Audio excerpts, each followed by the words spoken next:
I feel dead. I feel dead inside. And I realized that I was operating using stress and pressure as my primary fuel source. Being in the cycles of life so that you can listen to what's true. And when it's time to slow down, you slow down.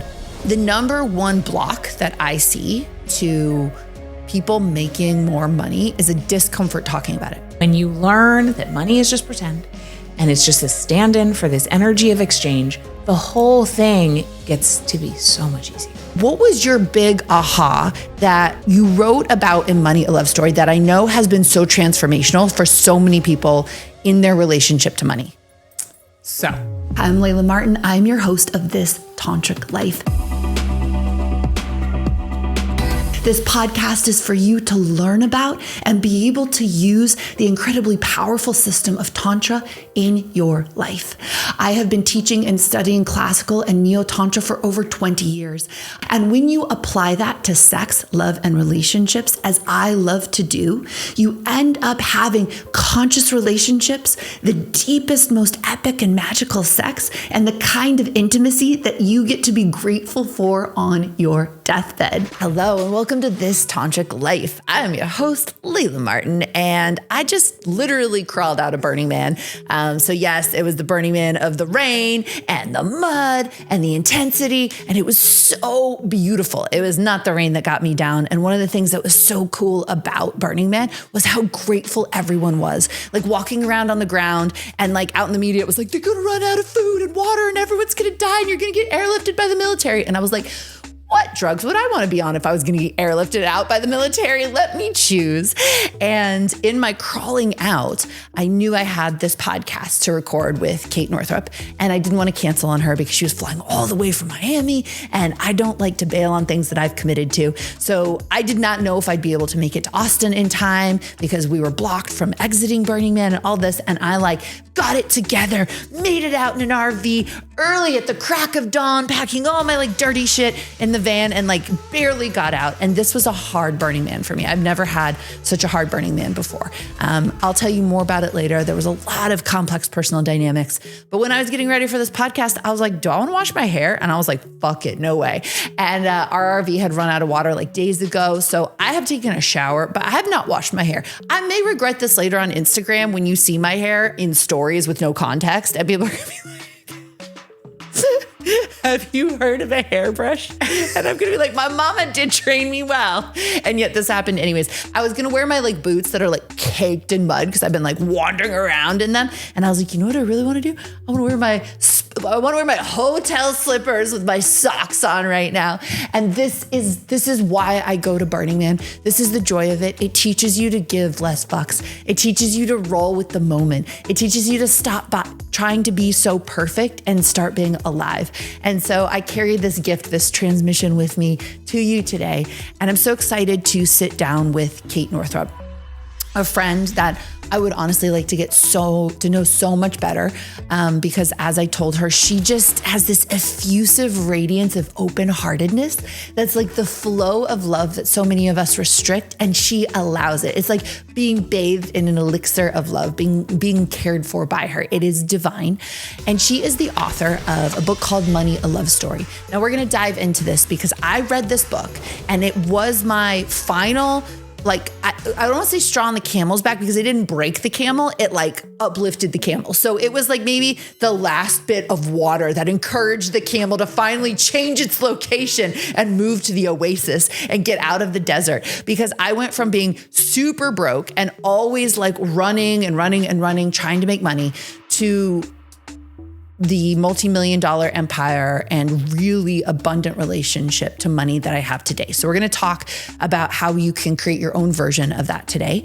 She also wrote this amazing book called Do Less, which is super inspirational because really adopting her perspective about doing less, but really thriving in business and thriving in impact helps avoid burnout, which is something so big. So few of us talk about it. So I'm going to talk about my own version of burnout, and we're going to talk about how you can really adopt doing only what's essential so you can get more out of your business, out of your life, out of your creations while not exhausting yourself. And she even said today, your hair is a great example of that. Your hair is not going to move the needle. So why wash it? Because it would have taken hours. I was like, why would I even pretend to have shiny hair right now when I'm in full gremlin mode? Let's just own it. And you know what? I think it makes for more amazing content until it's on Instagram and you can't contextualize it. We're just going to see what happens. We're going to see what happens. All right. So I am here with Kate, and yes, let's kick it off with talking about money, talking about abundance. And what was your big aha that you wrote about in Money, a Love Story that I know has been so transformational for so many people in their relationship to money?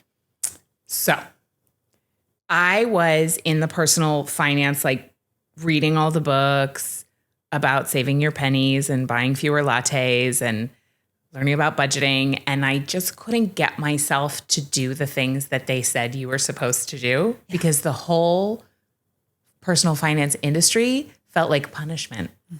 And it felt like deprivation.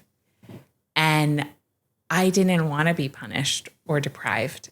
And so I thought, well, there's this other area of my life that I'm pretty good at. And that was taking care of myself and pleasure.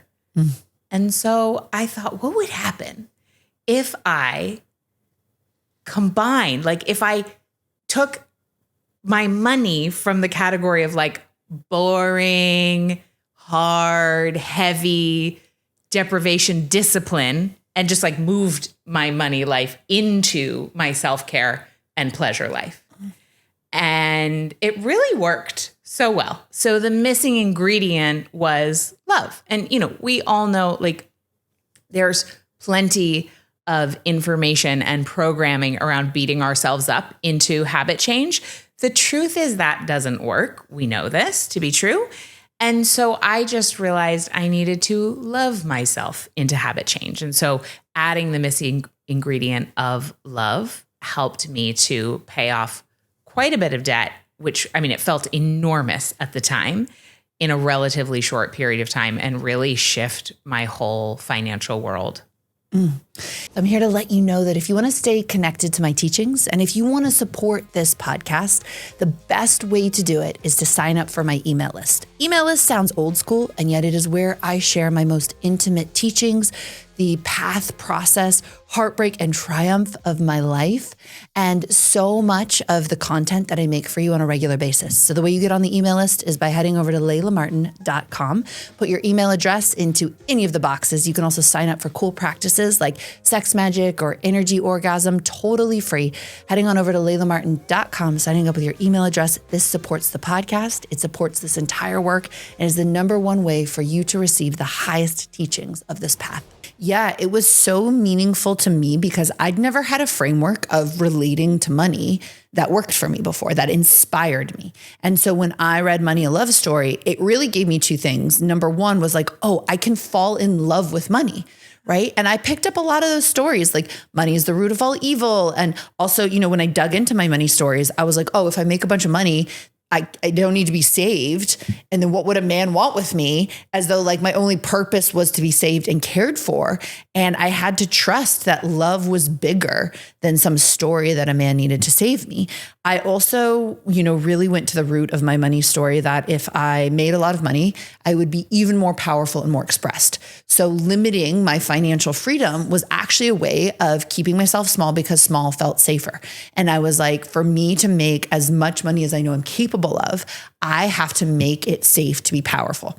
So I did what I, love to do, which is I masturbated to visions of my own power, like being on stage, being in the New York Times, putting myself out there.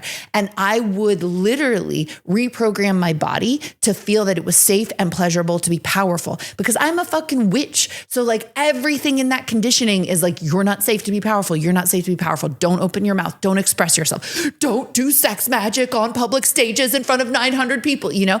And so I was like, I'm going to masturbate my way out of this cage. And I did, right? Reimprinting power and love. And that also freed me to make more money.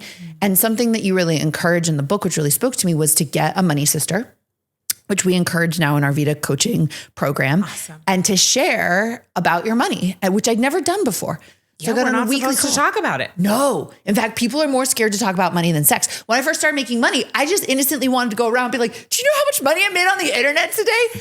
And I was like, everyone at parties would be like horrified. They would talk about their sexless marriages and their Christian sex guilt and their lack of orgasms, like way more than they would talk about money. Like money was just like, oh my God, why are we so afraid to talk about it? And all I wanted to do was talk about it. So I'd get on the phone with Jocelyn, my money sister. I'd be like, this is how much to my checking account. This is how much debt I'm still in. This is where all my struggle comes from. And just talking about it every single week, talking about something, I think it's Brene Brown that really shares about this, like making it collective, eviscerates shame.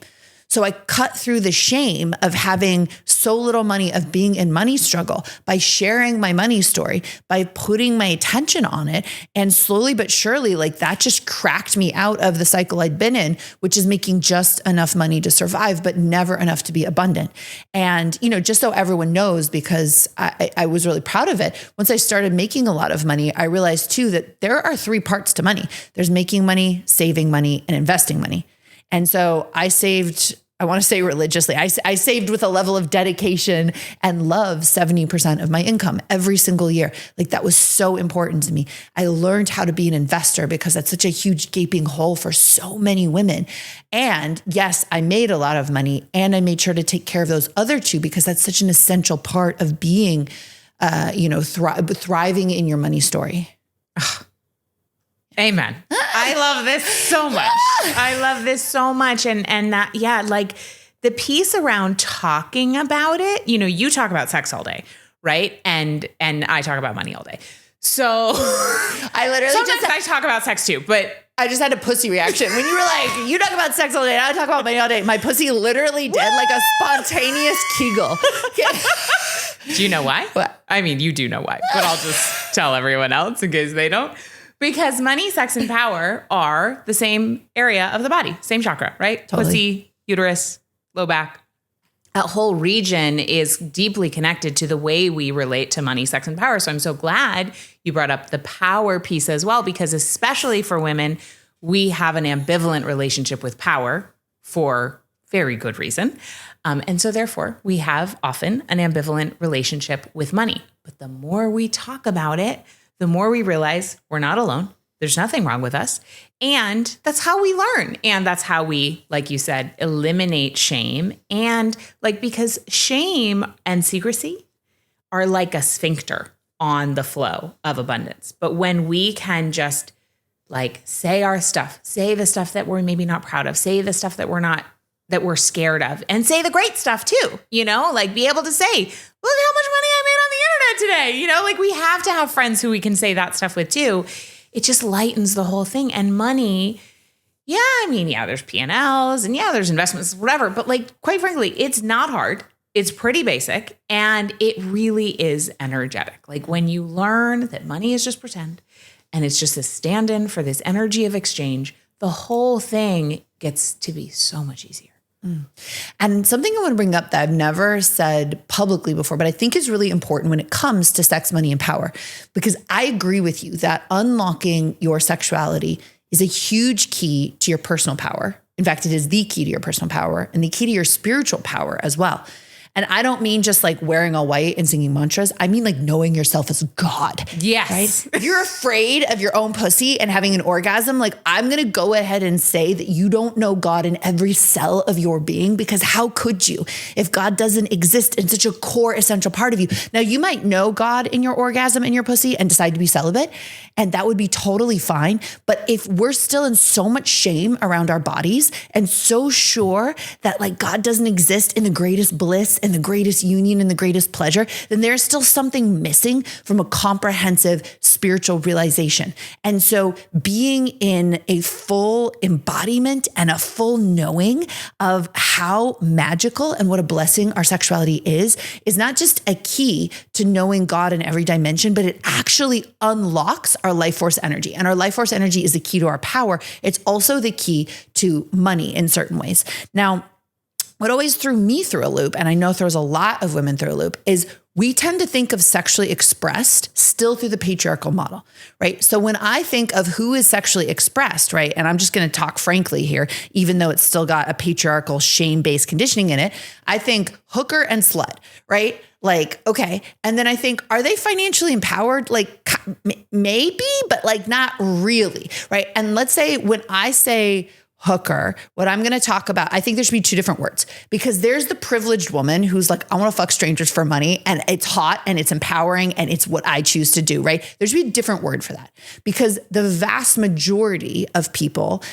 in the sexual services and in prostitution are not there in an empowered way, right? They're actually, and especially back in the day, right? They're forced into that profession. It's against their will. Especially back in the day for women, there was no other profession available to them if they weren't married, right? And so when we look at that, they weren't sexually empowered, right? And there is also a version of slut. And again, we need two different words, right? So I would consider myself an empowered slut, which means that I do what I want because it feels good, right? I do what I want because I want it. I am not just playing other people's game of how to sexually express myself, right? I'm playing my game.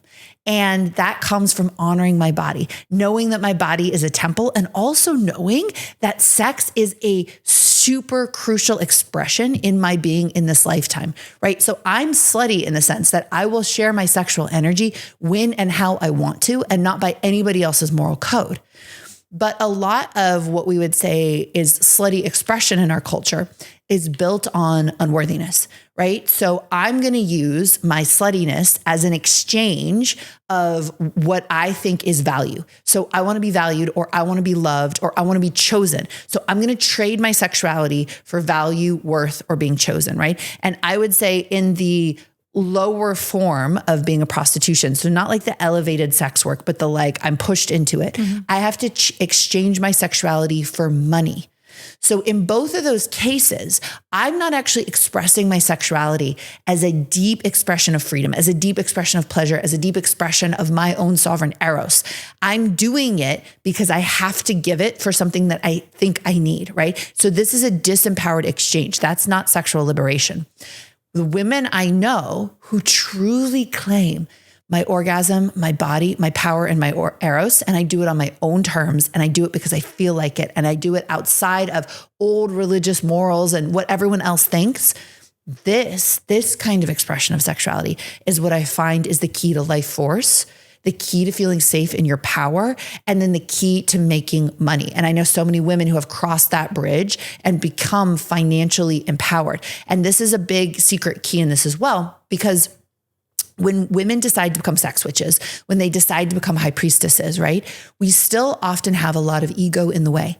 So even when I first started learning sexuality, there was a part of me that desperately wanted to hook male attention. There's nothing wrong with that, but I wanted to hook male attention because I felt unworthy, right? I didn't grow up with fathers who like cherished and adored me.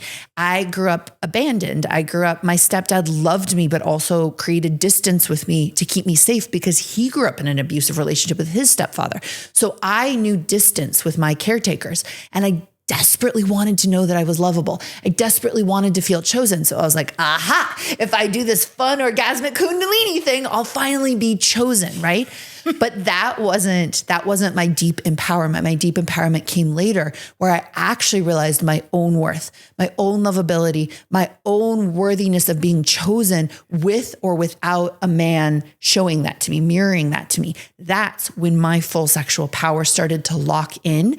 I became audacious. I became expressive. I became outrageous because that was true to me. And that became a key point to me making money, to me doing what I love. And so when we say your sexual power is tied into your personal power and your sexual power. It's worth unpacking that so we can really understand how and why and what the true path is to finding power. So if you're watching This Tantric Life, I know that you are interested in applying Tantra into your everyday experience. So I created a 21-day training called Magnetic that actually activates your radiant sexual eros from the inside out. So this is designed to unleash your sexual energy. So I train you in very simple techniques that are 2 to 3 minutes a day. Things like breath work, sensual movement, activating your body through sound, mirror work practices to enhance your self-confidence in the way that you speak to yourself, self-love practices like writing your pussy a love letter, things that are going to light you up from the inside out and totally raise your vibration so that you can be ultra magnetic to whoever you want to be sexy to, be it a long-term partner, be it new lovers, be it people in the dating field, whoever it is that you want to attract. This is designed to enhance who you are as a sexual being so you can not only come alive to your sexual turn on, have the best sex and the best relationships of your life, but also to feel turned on and lit up creatively with that special spark that only your sexuality can give you. So if you want to sign up for this training, it's totally free. You can head over to laylamartin.com/magnetic. Get signed up today. We'll send you the training every single day for 21 days. It is truly a life-changing training, and I'm so excited to see you in there. Okay. May I respond? Yes. There wasn't a question, but I have a lot to say. I mean, it's more of a discussion. I'm like so proud of my brain right now. I'm usually like, I will explain this before I say this. I spent 13 years sober on my spiritual path. I also am very, I'm like a very responsible partier. Like I love to have a good time, but I'm very responsible. And I was telling you right before this started, I was like, this Burning Man, I was having a rough time. And I was like, look, usually when I have a rough time, like I meditate, I talk to my therapist, I do conscious grieving practices. I have my high priest sex, which friends hold me through my heartbreak. This time I was like, I'm gonna go fucking bender. So I could literally feel that my brain is like low battery. Like it has like a little beeping signal, like way in the back. And like, the other neurons are trying to like fire things up and they're like, we have like less neurons than usual. So every single time I finish a coherent English sentence, like you're bringing it back. I'm like, yeah. So good. I mean, the great news is like those neural pathways are super well laid down. Like you've got your brain. That's like gonna be your easy button.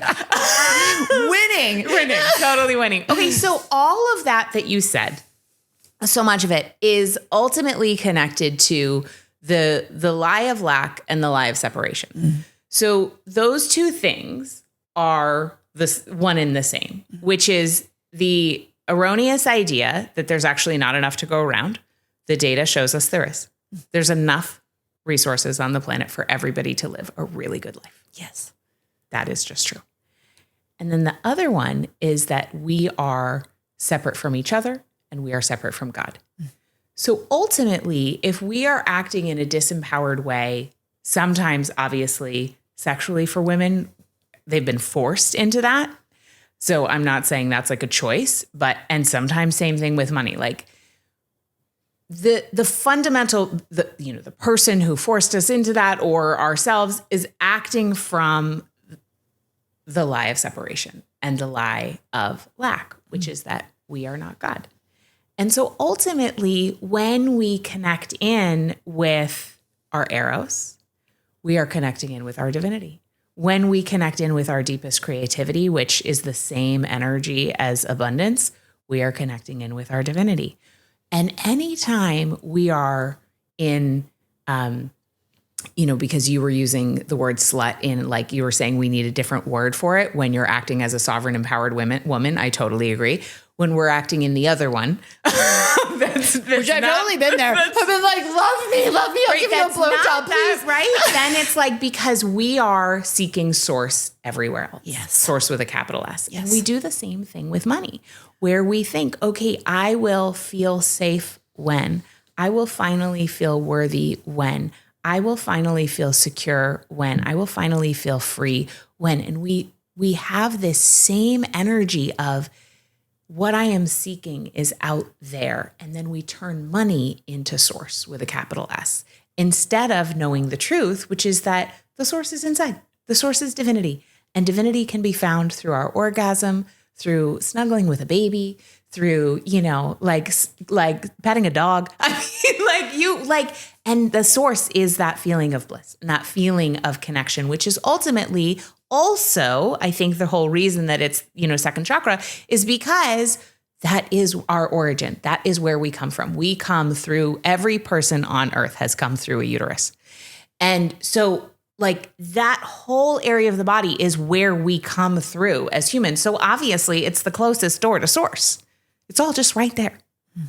So absolutely. I love that. And I find so many people are afraid of sex addiction and money addiction. Like one of the reasons they don't like open up to their sexual power and expression, to their deeper abundance, is this fear that they'll become like a hungry ghost, or it'll become like a Pandora's box.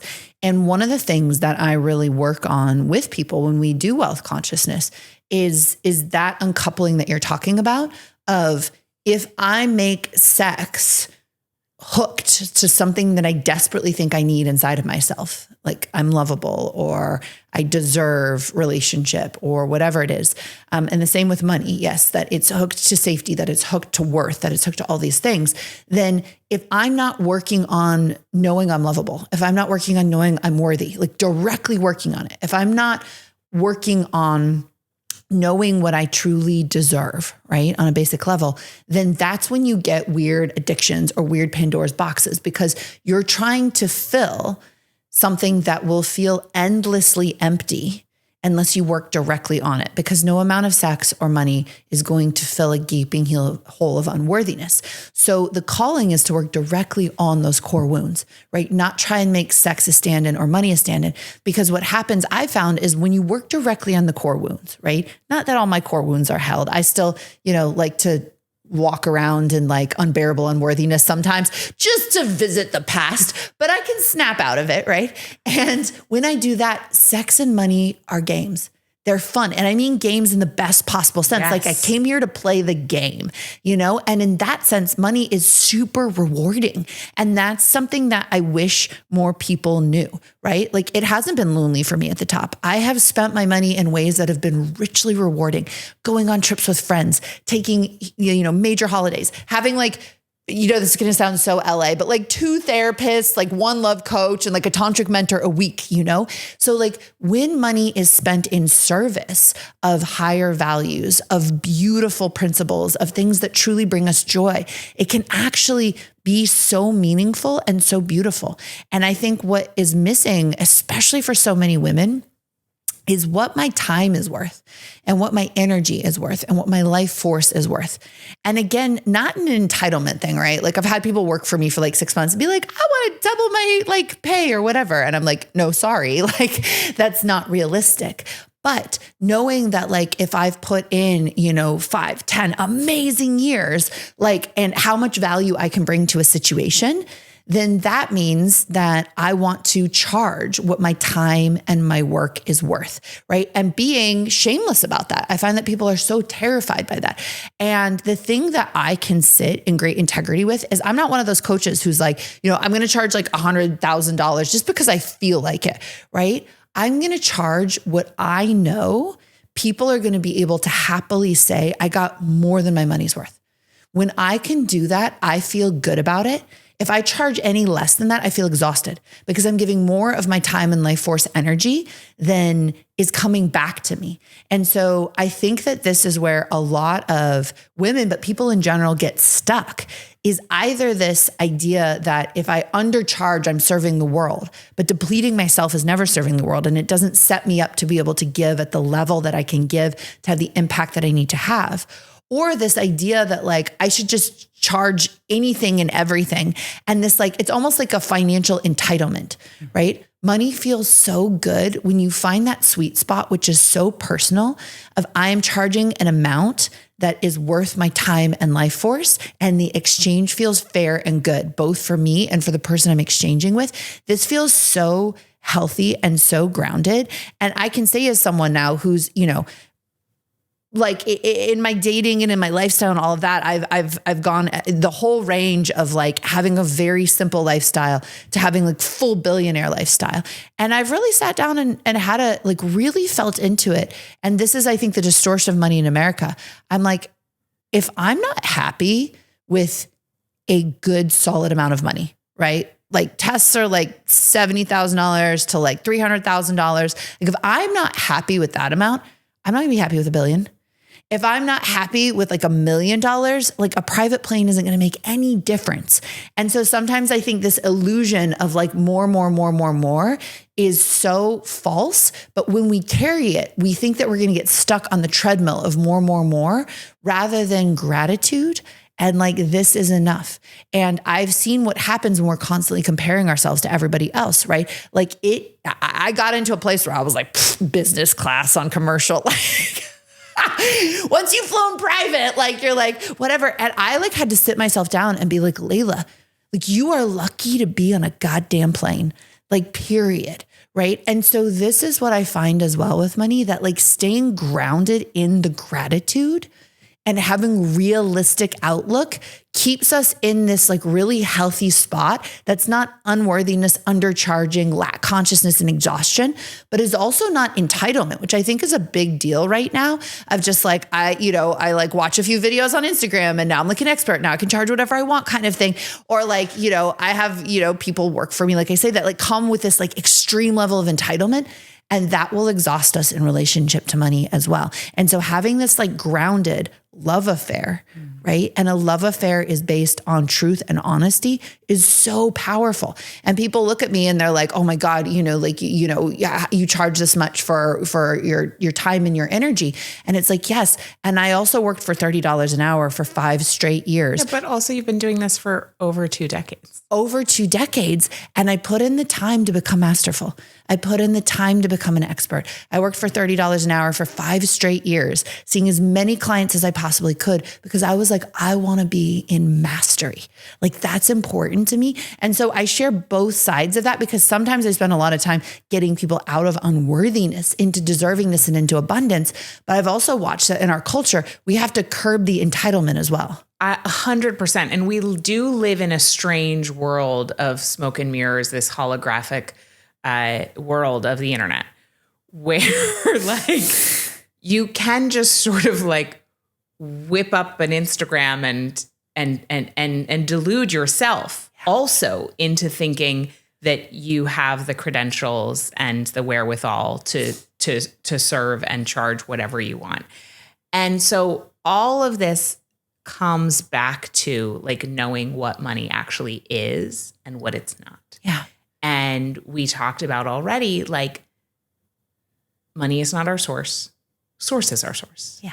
And on both ends of this spectrum, when you're really connected to source energy from your meditation practice, your spiritual practice, from whatever thing you're doing, right? And like, it could be from eating mangoes in a present way. I mean, it doesn't have to be something codified by someone else.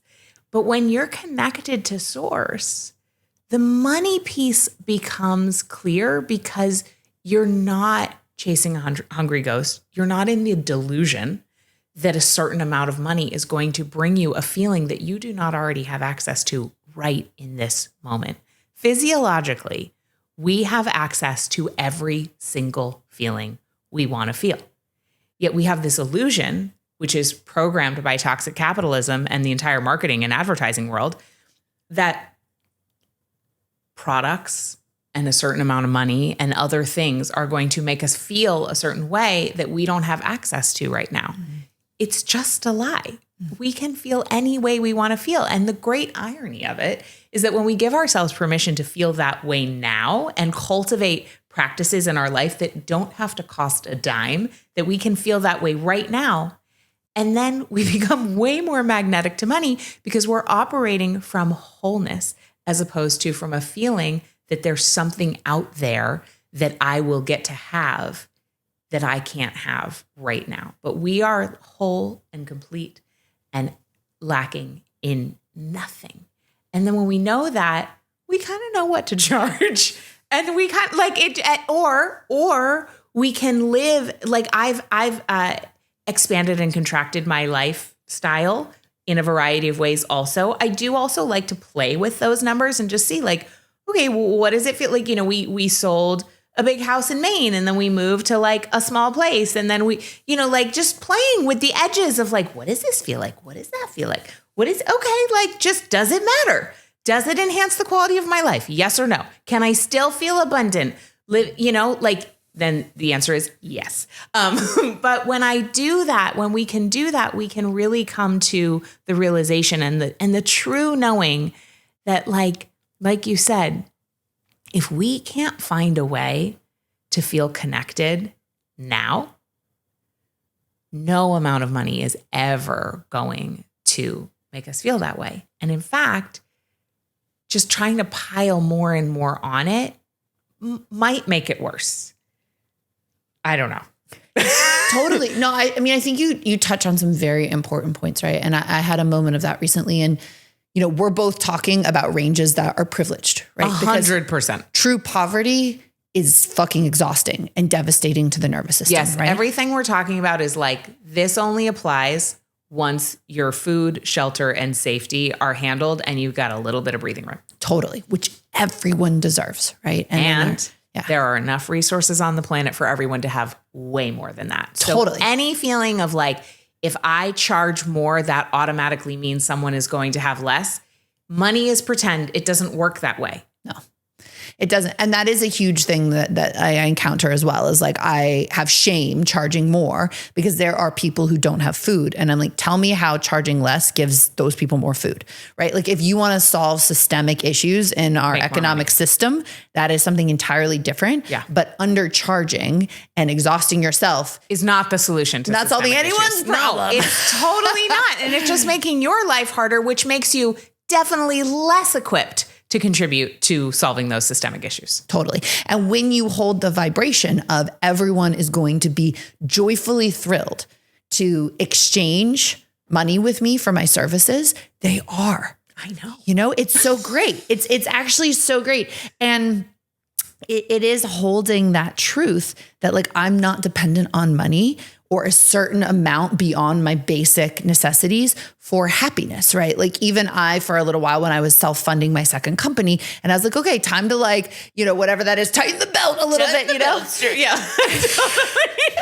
And I've been so proud of myself, you know, as well. My mom was the first in her generation to go to college. Both my mom and my stepdad grew up in horrible poverty. My mom with food insecurity. So for me to build a successful business empire, I was so proud of myself. I am still so proud of myself, right? So when I was able to buy my first business class ticket, I was like, yeah, look at me. And then when I was like, all right, let's be a little bit more responsible as we're making this big financial leap. So I flew economy and I was like, you're going to sit middle class in economy and you are going to own that your happiness is not dependent on your lifestyle in this way. And yes, flying economy is still a huge privilege, right? Being on a plane is still a huge privilege.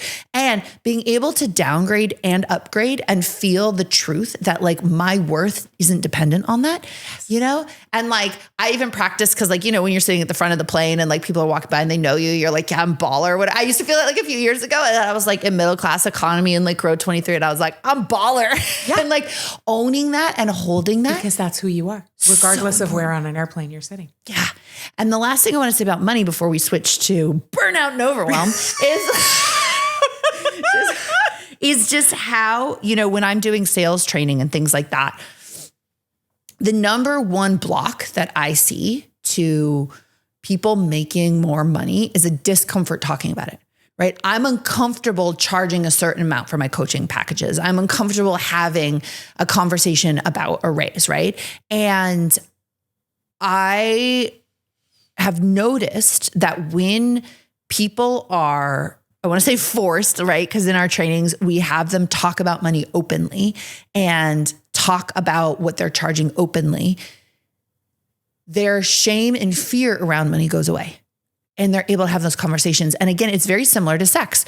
If you're too terrified to ever say what you really want or have a basic conversation about sex or boundaries with your partner, your chances of getting sexually fulfilled are very low, right? So learning to talk about money, becoming fluent in money, reading your book, right? I read Tony Robbins' book. I read Warren Buffett's book. So I read many good ones. Yeah. The basic, whatever that like really key one is about investing that my Burning Man brain may or may not dig out of. I may not have read it, honestly.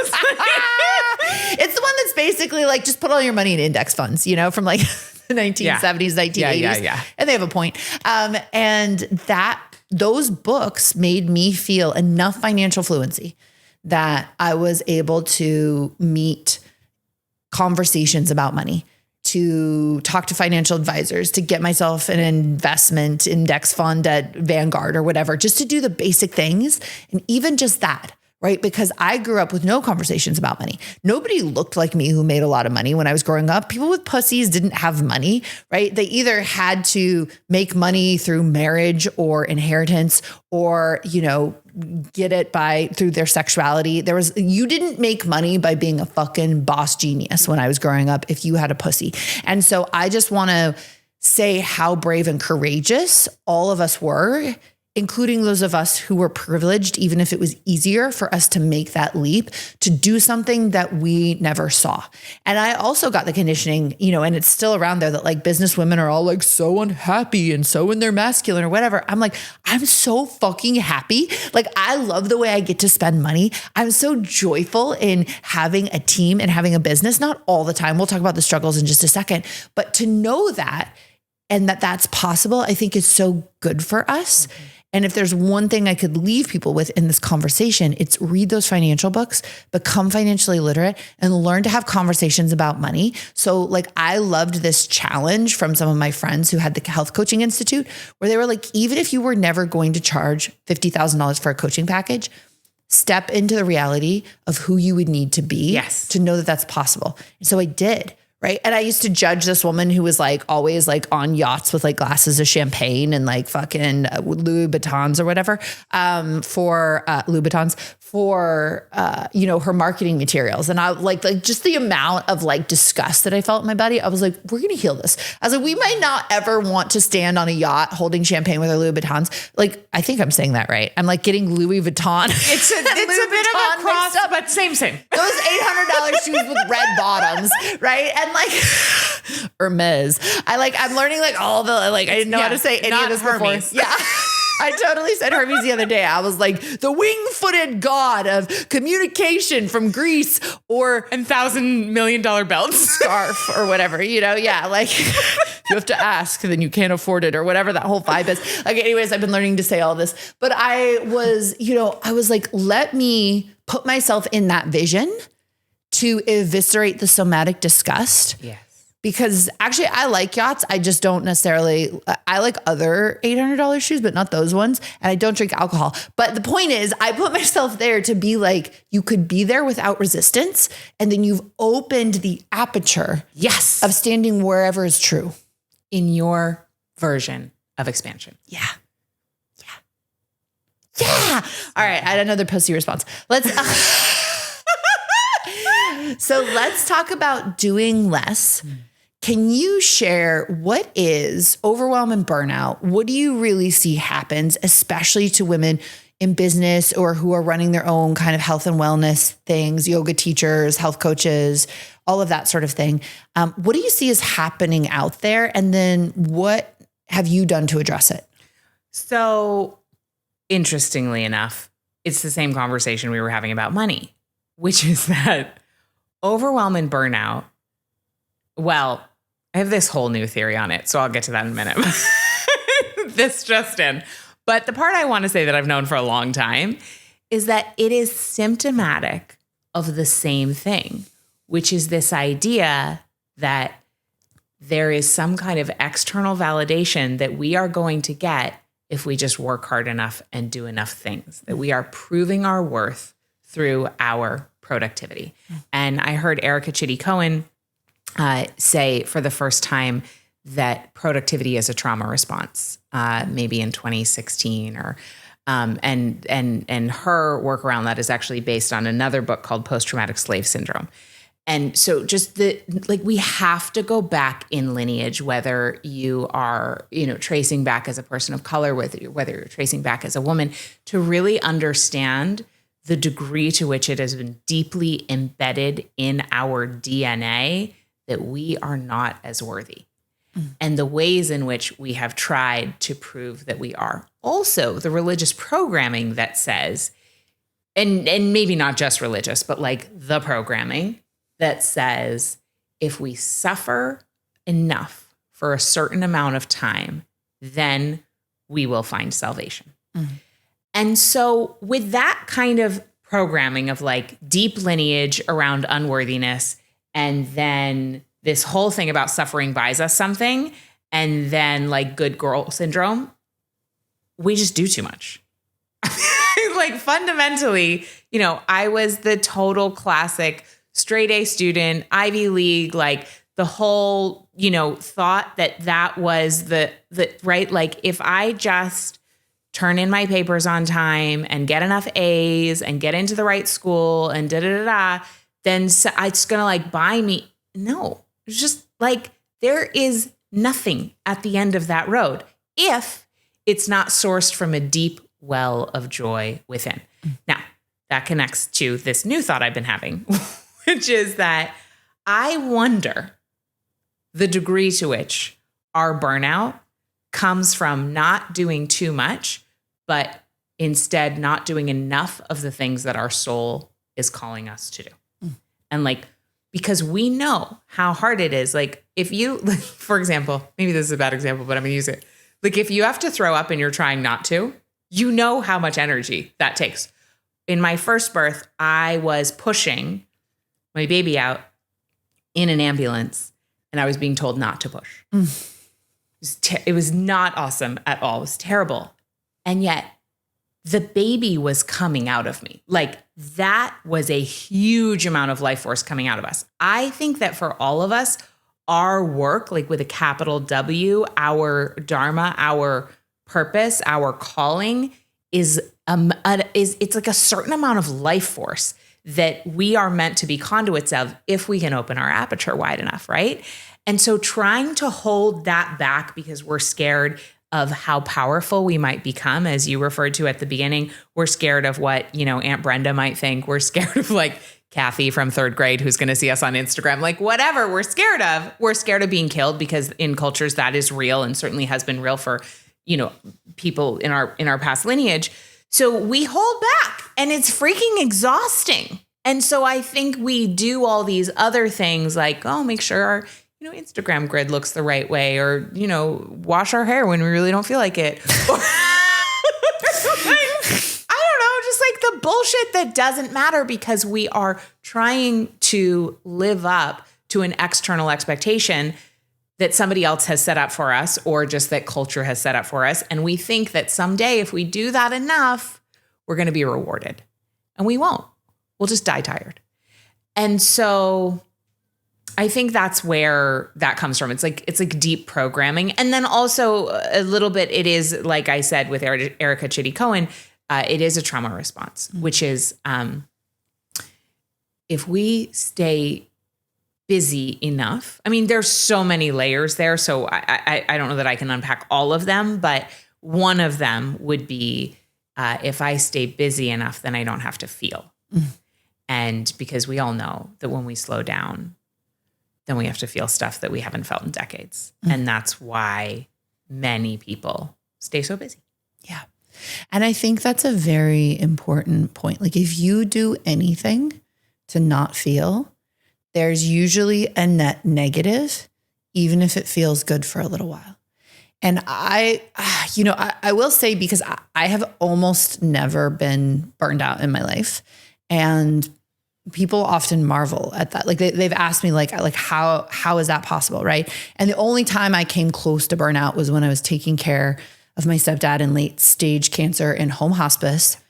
I had built my coaching certification, sold it, was continuing to actually make it halfway through the year, had to do all the sales calls. We're talking hundreds and hundreds of sales calls for the second certification. And that was the year that I had like many employees and students kind of like, let's just say kindly, like lose the plot. And I was small enough back then. Like now I'm very protected from that. because enough people, right? I've had enough employees for 6, 7, 8 years. I've had enough people working for me. I've had enough people go through my programs that you can't just make something up about me anymore because there's enough people with their own lived experience, right? It's a small, mighty army of us.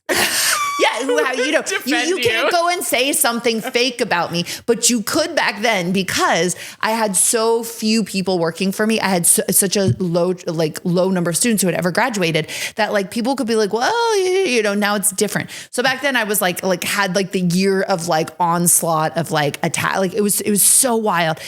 And it's so funny. At the end, there was this woman who just really, we couldn't certify her in the program because she didn't have the level of integrity that we needed to certify someone.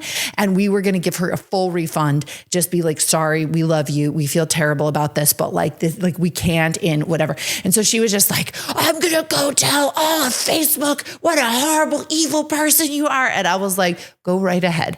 And so like in all of that, like finally, and like, I like organized, I was like helping with my dad's funeral and I was like doing all the sales calls and I was like crawling to the finish line.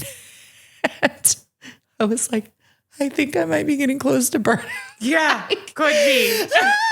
Could be. So there is a situation like that where that is like totally not what I was describing. Right. We're just like about holding back on your life force. Like that's just too much of life stacking on top of each other. The waves are just crashing on top of you. So even then though I had enough wherewithal, I was like, I'm going to Nicaragua. Like I'm going to like sit in the jungle for a little bit. And I think because I wasn't saying like, I just have to keep working harder and harder and harder. I was like, if I ever feel like this, I will rest. If I ever feel like this, I will double the amount of therapy that I'm doing. If I ever feel like this, I will make my breath work and my meditation in the morning 10 times more important. And that helps. But I also feel like I've never worked to avoid the depth of my trauma. I've always faced my trauma as head on as I could. And that makes such a huge difference. And it doesn't mean that I don't want to work because I actually love my dharma. I love what I do. There's something so beautiful and so filling and so nourishing about it. And so that I think is a huge flip for most of us. And I also think it's important to know that I do think that you can work hard and want to work a lot without necessarily being like in massive avoidance or trying to avoid something. And in fact, you could be very like have a huge history of trauma like I do, but actually use like how I set it up was like, I'm going to work so hard that I can always take care of myself. And taking care of myself looks like taking care of my trauma. Like the way that I understand myself is because I have that much trauma, if I want to have a quality of life that I know I deserve, that I know is my soul's truth, I have to work 10 times harder than most people. But I mean 10 times harder at going to therapy, at doing Hoffman, at doing plant medicine, at meditating, because my trauma necessitates that if I want to have a life that I would deem healthy. Right. And so I think for a lot of us, there's this check-in, right, of who we are, how our nervous systems are built, what serves us. So many women that I know actually have woken up to this truth that like, I don't want a huge team. Yeah. I don't want to work that hard. I want to run around in the forest and have the best time ever. When they deny themselves that, they're so fucking miserable. And so many women look at me and they're like, how do I build a team like yours? How do I make that much money? How do I do this? And I'm like, honestly, check in with yourself, because for most people, this life would make them miserable. Yeah. They don't want that much responsibility. You don't want to feel this responsible for this many people, right? You don't want this level of payroll, right? We have good benefits and health insurance and, retirement funds and everything like that. Like, who wants to show up for that if that's not your dharma, right? Have one personal assistant, have a great marketing person, right? But simplify, and simplify makes so many people happy. And listening to what your truth is, listening to what your dharma is, right? And being honest with yourself about what your nervous system is, what you really need, what the true calling is, I think is so huge for avoiding burnout. And also once you have a realization, right? Like after my dad died, he's my stepfather, but he raised me from when I was 1. And I say that to distinguish him from my biological father, who was abusive. My stepfather was wonderful in a lot of ways. And when he died, I remember having like a come to the goddess moment, come to Jesus moment. And as I had that, I was like, I don't need another dollar. I want the most amazing partnership of all time. And I want the most amazing life of all time. And I'm so grateful to my business because it gives me a lot of freedom and a lot of support to pursue those things. So I'm going to continue to do my business. I'm continue to feed it, but I won't maximize it. I think what can happen sometimes is when you're not in honest truth with yourself, you would say, I'm scared right now. I'm in grief. I deeply want a partnership, but I don't have it. Instead of feeling the discomfort of all of that, I'm just going to work more and more and more. And in working more and more and more, I get more and more tired because I'm not feeding the thing that's true. And so I love this definition of burnout, that it's almost like it has a lot to do with doing what's true. If it's true to heal your trauma, focus on that. If it's true to fall in love and get married, focus on that. If it's true to have kids, focus on that, and never lie to yourself and say that an additional amount of success or fame or impact or Instagram followers is going to make anything better if you're not doing what's true. It's not. Yeah. And like the reason I wrote Do Less, not so that people can just sit around, because like, quite frankly, nobody really wants to do that after a certain amount of time. Like if you're really burned out, like totally sit around for a while. Yeah. And then there will be a moment when you'll want to do something and then you'll know. But it's do less so you can do more of what matters. Yeah. Right. So it's do less of the stuff that doesn't matter so you can be there for your stepdad on his deathbed. So you can be there for the moments like when you are going to meet your person, when, you know, so that you can be there and stay home on maternity leave if you want to do that, whatever. Just, it's like about choices and not getting so caught in the same delusion that we were talking about with money, which is that something that there's a there. Yeah. I mean, that's all the ultimate illusion is that there's a there. And like, it's gotta be here. It's gotta be here. And so, you know, I love what you're talking about with your own experience of burnout. I had a very similar, the only time I've been burned out was when my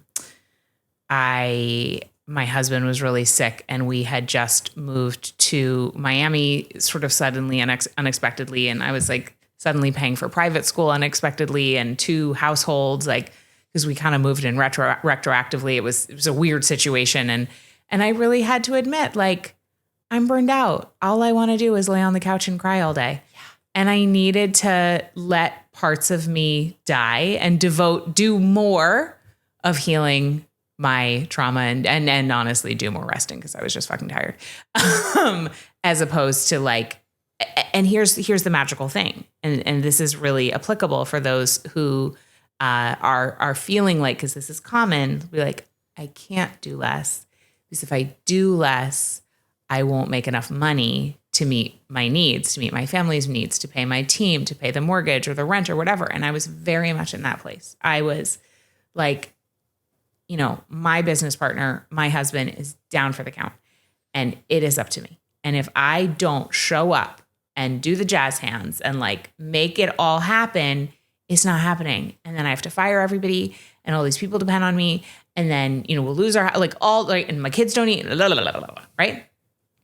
But we had this moment with our therapist and he said to me, he was like, okay, close your eyes. So I closed my eyes. And he said, okay, so imagine Mike has just come home and he has said to you, babe, I just got $10 million.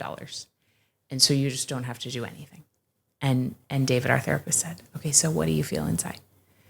And I was like, holy shit, I cannot believe that I'm about to say this. And he said, well, what is it? What are you feeling? And I said, I feel dead. I feel dead inside. And I realized that I was operating using stress and pressure as my primary fuel source.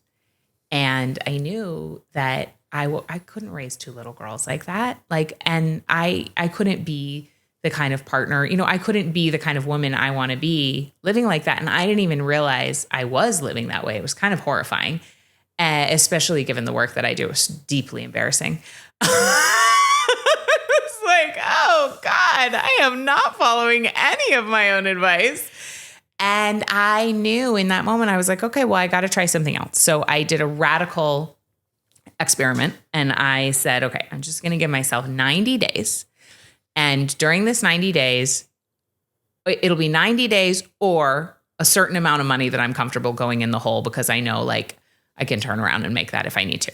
So I'll just give myself 90 days or this amount of money in the hole.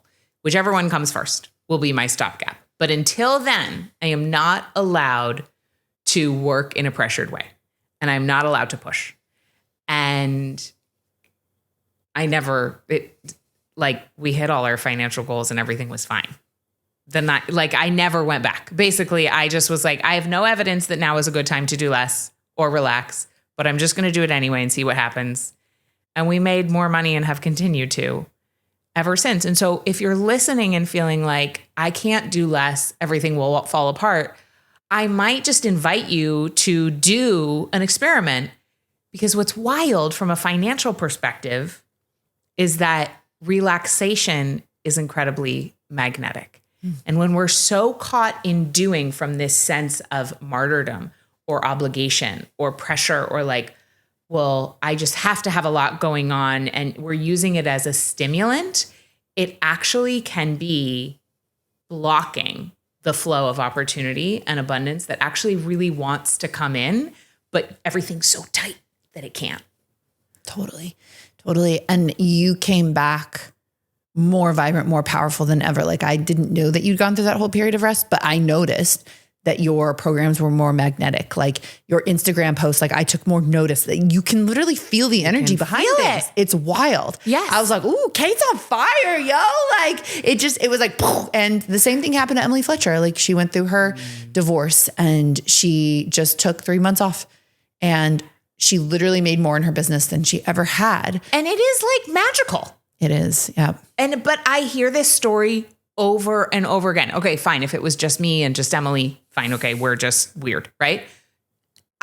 I hear it from hundreds of students. Yeah. It's just, I don't know. It's like a magical law of the universe. I also think there's something too, like what's coming to me as we're having this conversation is there's something to doing what's true. Yeah. And we get so fixated in our culture on what the rule is and what you should do. Totally. Rather than listening to what's true. Right. Because, you know, some of this conversation, like I feel like as a woman, I worked probably like, I'd say like 3 to 4 years where I worked 16 to 18 hour days. I worked a lot of weekends and I loved it. Right. And Andrew was always like this Australian. He was like, I just want to surf. I just want to travel the world. I work to live. I don't live to work or whatever. And I was like, am I like conditioned? And like, you know, I even had on my Facebook profile, I was like, you know, sex switch with a puritanical work ethic. And I loved working hard in that period. It was true. Right. I was hungry. I'd been a spiritual practitioner for 10 years in the jungle. I came to live my dharma. I moved to New York City, right? I was so happy putting in those hours and people couldn't believe it, but it was true. Right. And there are entrepreneurs who feel that way. There are other people, like that's what the point is of something being true.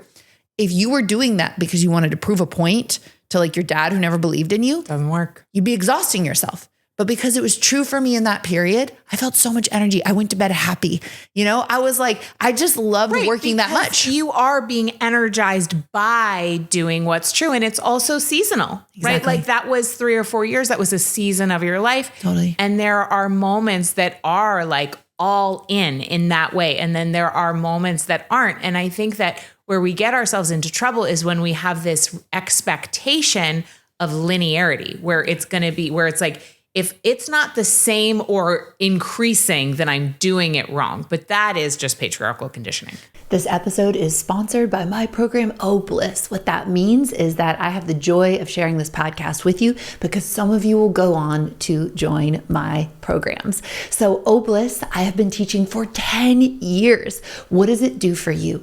It gives you a space to activate your highest pleasure, to fall in love with your body as a temple and experience the energetic magic and eros that is in you. How do I know it's in you? Because it is in every single woman and people of all genders that I have worked with. When they do these practices, they activate something inside of themselves that they never thought possible.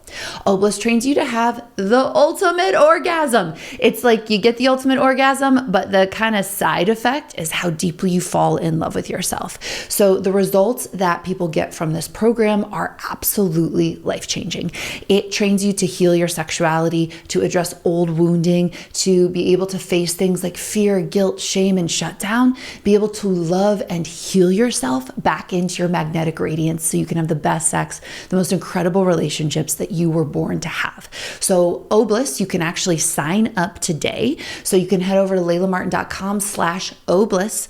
That's laylamartin.com/Obliss. You can also find that link down below to find out all the details of the program and to hop into this incredible life-changing program that will give you a deep dive, but also a gentle introduction to the practices of Tantra and sacred sexuality that you can carry with you for the rest of your life. Right. And I think the point too is like, then this whole summer, I was like, I don't want to work more than 15 hours a week. And I'm not going to. And I'm going to trust. I'm going to trust that it's all going to work out. I'm going to trust my team. I'm not going to micromanage everything. And like, lo and behold, it was amazing, right? Super amazing. And so it's just to really articulate that there is no hard and fast rule. I would say that one of the things that I know has held me so deeply is a relentless commitment to self-care. I know that that is easier without children. And I know like without children, I have a few extra hours in the day, maybe even 10 extra hours in the day. I don't know how much it actually is, which will show Probably my not ignorance. that many, but yeah. well, I mean, if you're comparing yourself to somebody with a newborn, yes. Okay. Yeah. So it depends on the age of the child. But it's always like, I think this is like a flip that I wish I could give people. When something is wrong or off, I go inwards. When something is wrong or off, I seek the discomfort and I become intimate with it and I problem solve there. Something doesn't feel right. Let me go in and listen, right? Let me go in and be close to. Let me go in and love. I think these cycles that we get into of burnout and feeling really lost and feeling like we're working and working, but we're not getting anywhere is when we go out to problem solve. And I think that's the thing, like all the external things are meant to be, this is the tantric perspective and the left-handed, and this is what I really live by. Those things are meant to be the joy of knowing ourselves. So when I build a business, right, like I built a second company and I was like, it might fail. But I'm not doing this based on success or failure. I'm doing this so I can know the flavor of myself making a business. When I went to give my dharma, right, as a Tantra teacher, I had to go to my worst fear, which is no one will ever show up to my classes. I'll totally fail. I'll watch everyone else around me living my deepest gifts in the world, like what I most want to give, and them being successful and me being a failure. And back then, like my only kind of mainstream job had been as a waitress. So I was like, okay, if I have to live in a van by the side of the road, because I had lived in a van before, and waitress at Denny's and teach one person on Sunday, I will be grateful that I get to teach at all. And I meant that. I was like, teaching is not going to be about how many people I serve. Teaching is not going to be about how much money I make. Of course, if I could choose, I would choose more people. I would choose more money. But I will make it about the adventure of knowing myself. I will make it about seeking the courage to follow my heart's truth. So whether I fail or succeed, the point is that I lived. And that is a felt sense experience. That is a fundamental spiritual shift about why we do anything, right? I'm not going to marry this person because I am guaranteed for them to make me happy. We don't fucking know, right? We all know that you can have the certainty of certainties about someone, that you can do all the plant medicine in the world, have all the visions, be so goddamn sure. And that person is Satan in a Sunday hat, right? And I've seen it so many times. We can also casually stumble into something and do the work. I have best friends who chose people, like I'll say for the most part men, that you're like, I don't know, man. Like, I really don't know why you're with that person. Like he seems beneath you. He seems like a pain in the ass. He don't have a good job, like all the things, right? And the alchemy of their love produces a level of partnership and happiness like I have never seen. Right. And then I've seen the opposite too. You know, you have all the visions, you're super happy together. It just seems to work out. And sometimes it's like you pick someone that seems like beneath you in a bad choice. It turns out, you know, they actually are. And so you just, that's the thing. Like our mind wants to believe that there's certainty in this world and that we can solve life by going outwards, but you never can because life is never guaranteed. Right. And it's actually absolutely not guaranteed. Not guaranteed. That's the guarantee is for sure. It's not guaranteed. So what do you base your choices on? Is it true? Is it true for me to do this? And do I want the adventure? Do I want to go on this ride? No matter where the ride ends up. And in that way, you never end up, like I just said, I had like a bad Burning Man, and I've never had a bad Burning Man. I've been going since 2005. I don't have bad acid trips. I don't have bad mushroom trips. I don't even have bad ayahuasca experiences. Why? Because I don't fight the darkness. I know that it is part and parcel of life experience. And so when something is hard or shadowy or challenging, I'm like, well, we took this ride. We're now in hell. Like, let's fucking go. Right. Right. And like, I can't say that I do that with total perfection all the time, but I do it quite a lot. And I think the fact that I never did my dharma to be the top of the field, I never did my dharma to make as much money as possible. I never did my dharma for any of that. Is it so delightful to be top of my field? Yes. Is it so delightful to make a bunch of money? Yes. But I would have done it if I had to waitress on the side of the road and teach one person, because it was the point of doing it that mattered. And that is what has sustained me for all of this time. And it's what has made the low points not so low that I could always bounce back. And so I think that listening to yourself gets so missed. And people are like, well, how do I listen to myself? It's so missed in culture, because I think a whole lot of what you teach is this slowing down, being in the cycles of life so that you can listen to what's true. And when it's time to slow down, you slow down. And when it's time to speed up, you speed up. And the trust is that not that like life's going to give you $1 million if you slow down forever, or if you just stop working, somehow it's all going to work out. But the trust that when you listen to truth and you listen to cycles and you listen to what life is doing, that life actually, if there is any reward in life, that's the closest it comes in my experience. Yeah. And when you listen, you can be in reverence to the rhythm and the pulse of life, which is actually running our bodies at all times. It is the animating force, right? So as people with periods, we have these 4 specific phases that happen every single month. These 4 phases are direct reflections of the 4 seasons on Earth and the 4 phases of the lunar cycle. And so just that rhythm in and of itself gives us this monthly microcosm of the rhythm of life itself, to be able to ask on a deeper, more deep level, like, because throughout the month, just in a real practical way, we do have a week where it's actually, we just kind of feel like resting. Yeah.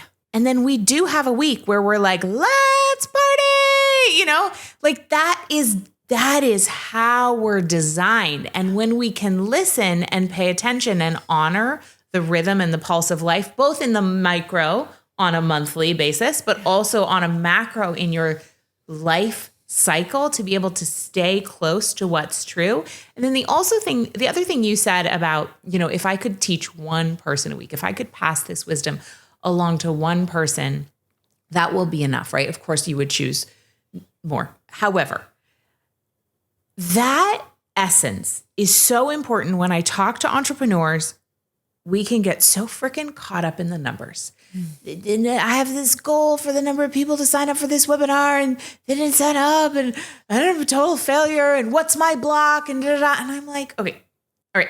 I mean, sometimes I'm like that, but then I need a friend to say the following, which is what I say to my friends when they call me with that. We just have to zoom out and create a much larger context around our work. And that larger context is what you said, right? Like, what am I here for? What am I in devotion to? What is my contribution? And not what is my contribution in terms of how much will I get paid, or what is that going to look like on the external? What is my contribution in terms of true service?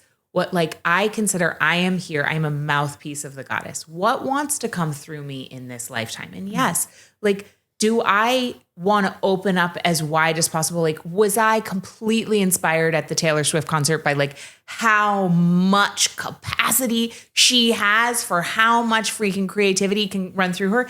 Yes. And she does happen to fill stadiums with 100,000 people, but there are people who are just as creative and just as prolific and just as brilliant. And their work doesn't matter less, nor does it mean they should be less joyful or that they're not living their dharma, because I think we get obsessed, as you said, with the external as proof that it's been enough. And the conversation around money and the conversation around work is the same conversation, which is really answering the question, what is enough? And we can only ever answer that from the inside. And I think our mind exacerbates the amount of joy from being something being bigger, right? Like the joy that Taylor Swift gets from like singing for like millions of people, right? And the joy that like your local artist gets at like the local bar singing for like a few hundred people when they are giving their gift, when they are showing up fully. Like, does Taylor Swift feel more joy? It's arguable, but like how much more joy? Like the joy of just being alive and doing what you're here to do. That's where the magnificence truly actually is. And if we paid more attention to that, right? That's the Buddhist thing of being less attached and following what's true, following dharma, following flow, following life itself, right? And finding a deep satisfaction in that by going inwards. Right. And asking, how does it feel as opposed to how does it look? Totally. All right, let's switch to your marriage, our last topic. I was like, I want to talk about your marriage. I really like your hard lefts. And go. I also know myself. I know that I can literally talk forever 100%. About anything. 100%. I love it. Like I can sit here for hours. I really like the my hair get masculine crazier. structure. I feel very held. I actually do want to make my hair gray. I'm like, maybe my hair is like, are we looking crazy enough? This is like a one-time only gift. Like I might never do this again. Like I'm always going to wash my hair from now on, especially once I see this on film. I'm going to be like, Layla. I used to half-ass my makeup for a little while and I'd be like, you know, you're going to regret it. You know, you're going to regret half-assing your makeup. And I always did. And like, That's amazing.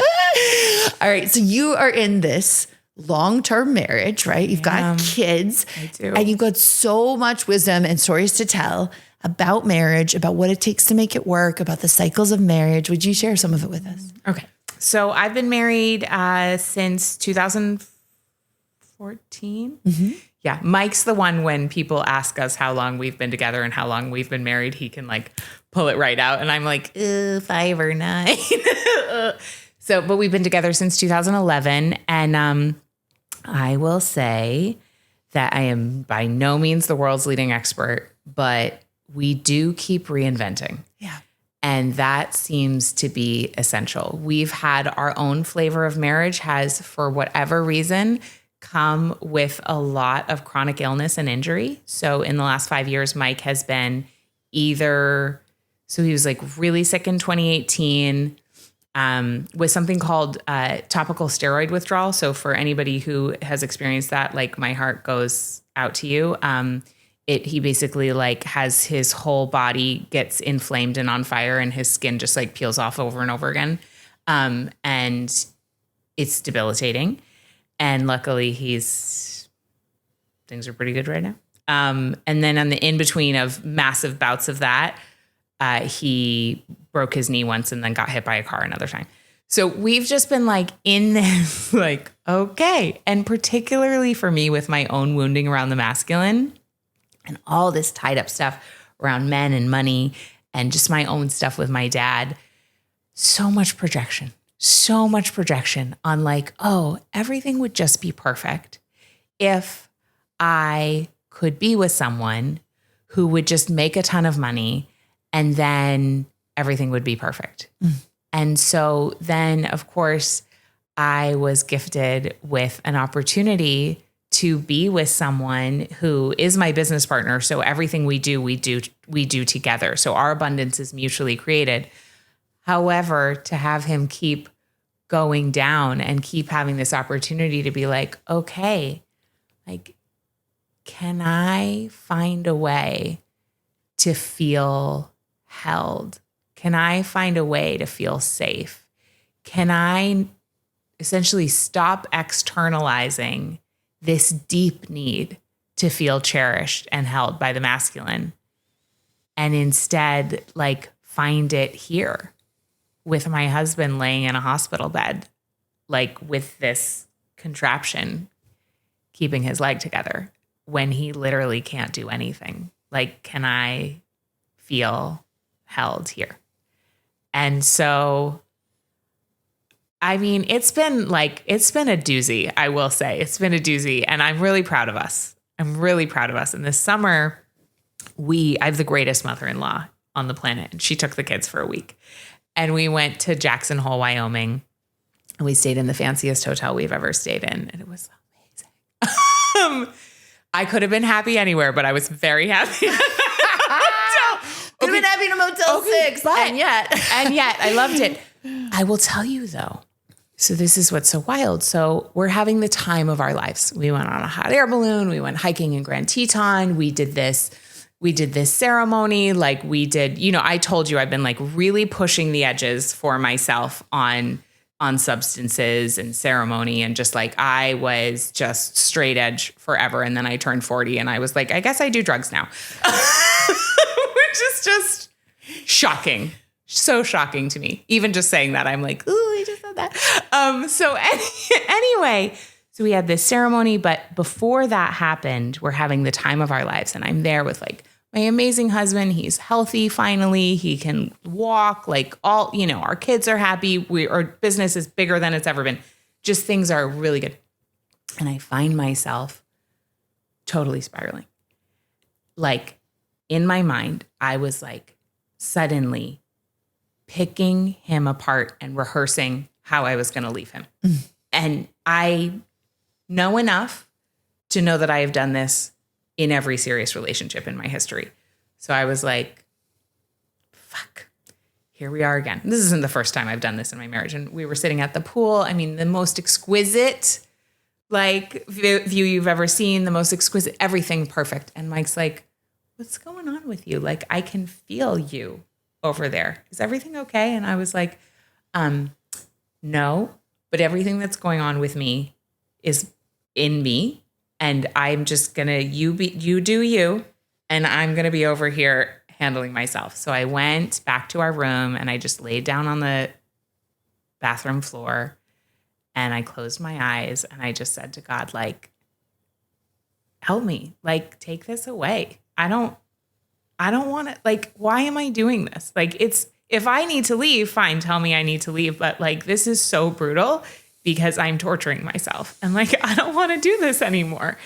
And right in that moment, it was just like, my prayer was answered so fast. And I just burst into tears. And it was like, oh, sweet thing. Like you are receiving more love and more safety than you have ever received from anybody before.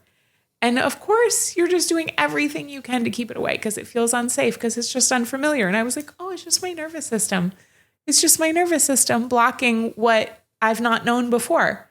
Because we are reaching these levels of like, the better it gets, the better it gets. And then the better it gets, the more crazy my mind can get. And this little pattern that I do. And so it was so beautiful to just then be able to go out to dinner with Mike and just be like, hey, so remember when you could feel my toxic energy? Like, here's what was happening inside. And I just want to promise you that I'm going to keep doing my work. And I just need you to promise me that you're going to keep doing your work and that, like, you know, neither of us is going to give up. And it was really beautiful. So that's the latest. I want to pause there because this is such an under-discussed piece of the reality of love, which is that as soon as our nervous systems receive more love and intimacy, as soon as our nervous systems receive more love and intimacy, like my brain is working. My brain is working. Yeah. We're here. When our nervous systems receive more love and intimacy than we are coded to believe is safe, this like try to sabotage wall kicks in. Mama Gina calls it a hate machine. Oh, she's like, the hate machine kicks in. And you're just like, get the fuck away from me. But the thing is instead of saying, oh, my nervous system hit its limit of love, we start to believe that there's something so horrible about the person in front of us or the relationship. Or ourselves or whatever brand of self-sabotage we participate in. And it feels so real. So real. It feels so real. And like, because our external reality is just a reflection of what's going on inside us, I can easily look outside and like start to think of everything that's wrong with my kids, everything that's wrong with my business, everything that's wrong with my marriage, everything that's wrong with my house, everything that's wrong with Miami. Like, it's very easy to see through shit-colored glasses when that's what's going on internally. But like, I'm so grateful to be able to, I guess, I don't know what it is, maybe have done enough, have enough work on board, whatever, to like have the moment at least that I can be like, okay, if this is true, this can be true. But like, if it's not true, can you, like, God, can you help me? Because this sucks. And I'm torturing myself on the most beautiful vacation I've ever been on in my life. And anybody listening with kids knows that like 6 days away with your spouse without your children is so precious. I was like, I better not fuck this up with that, with that. And so I'm so glad that you just articulated like it's not talked about enough. And I don't think I really got it as viscerally until that moment. And so not long after, I think it was like 4 days after that, we were driving from Indiana to Buffalo, as you do, on a road trip from Mike's family's house to my aunts and uncles, a good Midwestern tour. And the kids were in the back watching a movie. And Mike and I were listening to you and Regina on your podcast. And we kept having to pause it. And like, I would look at him and we would discuss. It was like couples therapy via podcast, where we were able to really also seen reflected in both of your stories. And that's why it's so important, like the group programs that you run. It's so important to have girlfriends. It's so important. So we don't think that we're the only one who does this. And just to hear, your story and Regina's story about how this had played out. And I've known Regina since, I showed up at her brownstone when I was 22, like, it's so good. Like we go so far back, but just to hear these women who I love and to hear how I'm not the only one. And I will be honest, I had this friend at my wedding. It was so beautiful. She said, the night before I got married, she said, my vow to you is that I will never stop asking you how you and Mike are. Because what happens is we've been painted this picture of the fairy tale ending, right? Like all the movies end with the wedding. And I will just tell you, it is not a fairy tale after that. Like the wedding is not the end. It's the beginning or the like, whatever. You don't have to get married. That's irrelevant. But like that moment of, okay, we're committing, we're beginning, we're going. Sure, we had hard things happen up before then, but like it just only continues. And I loved that she keyed into that. She was a divorced woman and this assumption that we have culturally where we don't ask anymore. And it's assumed that if you're married, you're all set. It's like, no.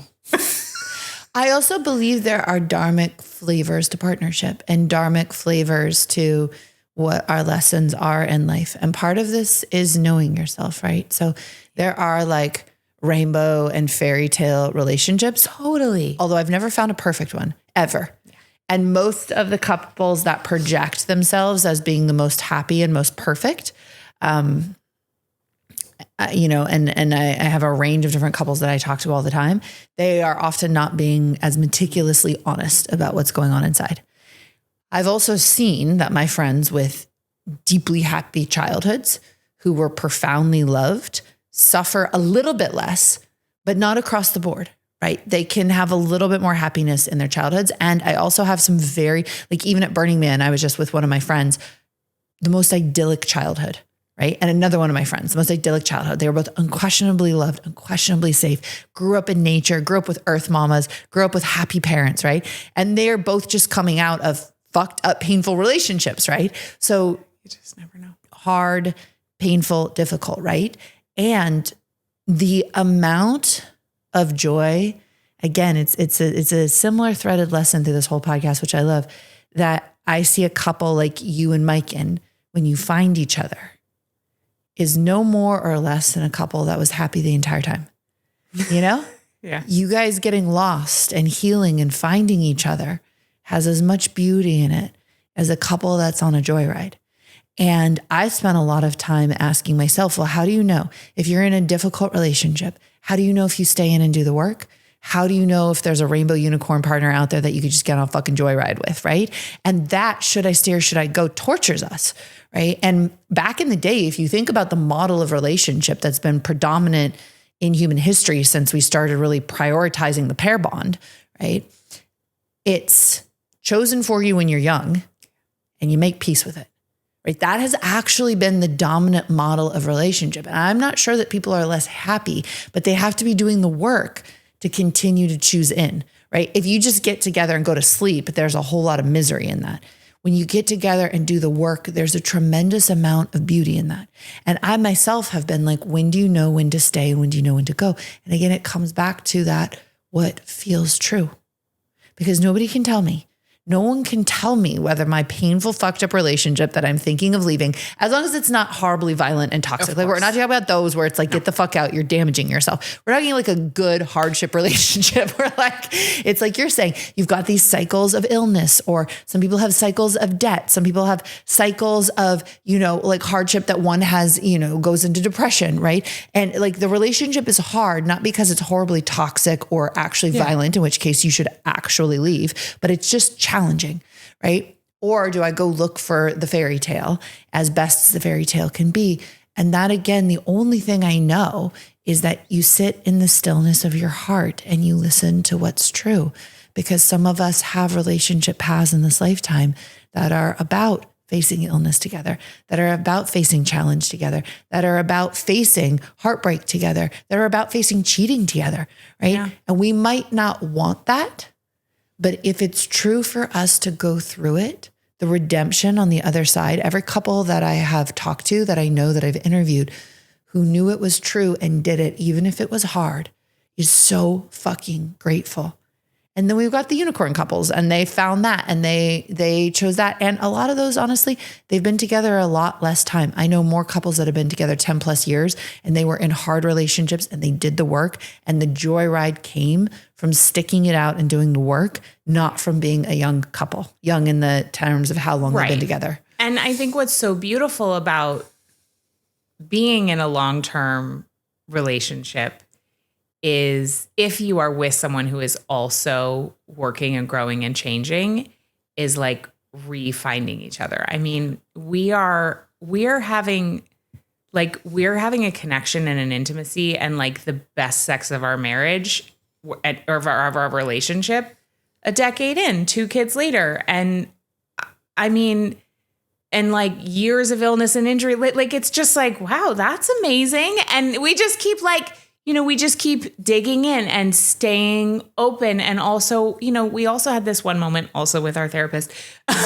where Mike was just like totally covered in his eczema. And there really weren't a lot of parts of his body that weren't covered. And I'll be perfectly honest, it was just gross. It was gross. It like hurt my body to look at it. I would have this vagus nerve response of like, I'm one of those people when I see wounds, I kind of get like, ugh. And so obviously like our connection and intimacy was not super present at that time, because it also hurt him for me to touch him. And so our therapist was like, okay, so just like, is there a place on your body, Mike, that she could touch that would not hurt? And there was just this one part on his leg. So he was like, okay, you can touch me right here. So I put my hand on his leg, and he had us look at each other in the eyes and just be there and just breathe and just like be and breathe and touch. And in that moment, with like all the stuff and all the oozing and all the whatever, like I just looked in his eyes and I could just see, like, I just saw God. I just saw God like shining out of his eyes. And I think that too has been so helpful for me, is to come back to like, he is an expression of the divine. I am an expression of the divine. Our children are an expression of the divine. Like, we are here in service to that. All of the logistics and the bits and bobs of our life are somewhat immaterial, though I will say, like, Mike is the king of logistics and makes all of it so much easier. Like, he just like holds it down in that way. But all of that is largely an illusion. And what's true is what I saw shining out of him. And that's the part of me that I try to evoke as much as possible, to be with him and to meet him. And then when I'm in my spin, to come back to remember that is who he is and that is who I am. And does that mean we'll be together forever? I don't know. Although the day after we got married, I did see our entire life flash before our eyes. And I saw myself like grieving him and I was very old and I was with our kids. So like, I think so, but you know, we never know, but I know I want to play full out for the time we have, for as long as we have, in service to life force that comes, you know, that animates both of us. And I will say that I know so many couples who are having the best sex of their life 10 years in, truly. Even at Burning Man, I supported this one couple and they've been together 11 years. And they came back the next morning and they were like, we fucked like we've always dreamed of 11 years, you know? And like, thank you, thank you, thank you, thank you, thank you. They do the work. They face the hardships. They have excruciating conversations with each other. I don't know a single couple that is in joyride happiness who has not done the work individually and together. And I think that is the main thing that our community is becoming an example of, because I think most couples don't do the work because they're afraid they'll break up. And you it's like you have to face that you might break up, because again, are you doing it to stay together, or are you doing it because it's true? And if you're doing it because it's true, then you have to include breakup as a possibility. That gives you the courage to face the full spectrum of possibility and say, I'm going to do it, to know the expression of myself in this love and in this partnership. I'm going to do it because doing the work in this lifetime is what gives me satisfaction, rather than sticking my head in the sand. And the couples I know that find the courage to do that level of work are the ones who get to say, we're having the best sex ever, the deepest intimacy ever, after 10 years, 11 years, 12 years. There was a couple at Burning Man that was 17 years in, and they found each other in a deeper, more powerful way. So it's a testament of doing the level of work, letting go of the fairy tale, but then also realizing that maybe the fairy tale is finding each other through the cycles of life, finding each other through the hardship, finding each other through overcoming our nervous system's upper limit on how much love we thought we could have.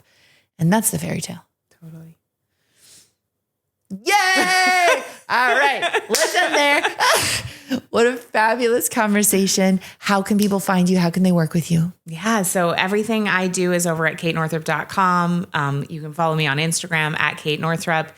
And I'm just launching some fun things these days. So like, it's a big time. So come find me. And checking out your books. They are amazing. Oh yeah. So super inspiring. Yeah. Getting a money partner is so fucking good. I usually do a live practice at the end. And I'm going to do a real light one because I am Burning Man tired right now. And the main thing I'm sure that many of you are asking yourselves after this, besides how can I make more money, which to me, read Money, a Love Story, get a money partner and start talking about money. Like have a weekly call, whether it's 20 minutes or an hour, whatever you know you can commit to. Get a friend, get a partner who wants to talk about money, who wants to explore money, and like get on it. It is truly life-changing. And the second thing is how the fuck do I know it's true? Like you just keep saying like, what is true? Like, you know, eat breakfast or whatever, like eat a healthy breakfast. And the only thing that I know how to do is just sit in silence, get present in myself from my pelvic floor to the crown of my head, and listen. Like listen. I think people aren't honest with themselves because they're afraid of not getting what they want, right? And this to me is the high spiritual practice of it. If I try to listen and I'm too attached to the outcome, I can't hear the truth. So this is that Buddhist teaching, right? Stop being so attached and resistant. It's in the tantric teachings as well. One of the reasons that attachment and resistance are so difficult inside of the ego is you can't hear what's true. You can't actually partner with life if you're too addicted to the outcome. You're too afraid of the outcome, or you're too attached to the outcome. So the more we unravel the addiction to either good things or resisting bad things, the more we can hear what's true. When you get on the ride of doing what's true and partnering with life rather than resisting it, and facing that life is going to be full of failure and success and heartbreak and joy and fear and love, right? When you can accept that, you start living a life that's so much more real and so much more true. And that breaks the cycle of attachment and resistance, attachment and repulsion. So listening to your truth and following your truth, while it sounds simple, is actually at the heart of one of the most profound spiritual awakenings that we can have. All right. So good being with you on this Tantric Life. I love you so, so much. And I will see you for our next episode. Thank you for listening to This Tantric Life. I am Layla Martin. This is the home for the realist conversations about sex, spirituality, polarity, conscious relationships, and all kinds of topics that help us live the absolute most incredible lives. Please check out the next episode. Please go ahead and leave your rating and review on Spotify or Apple or YouTube. It's so, so, so helpful when you do that. If you want to stay connected to me, the most helpful supportive thing you can do is to head over to laylamartin.com, sign up with your email address. That connects you to me if you want to study deeper with me, if you want to receive my deeper teachings. I do it predominantly via email. Finally, you can check me out on Instagram at @the Layla Martin. And thank you so, so, so much for being here.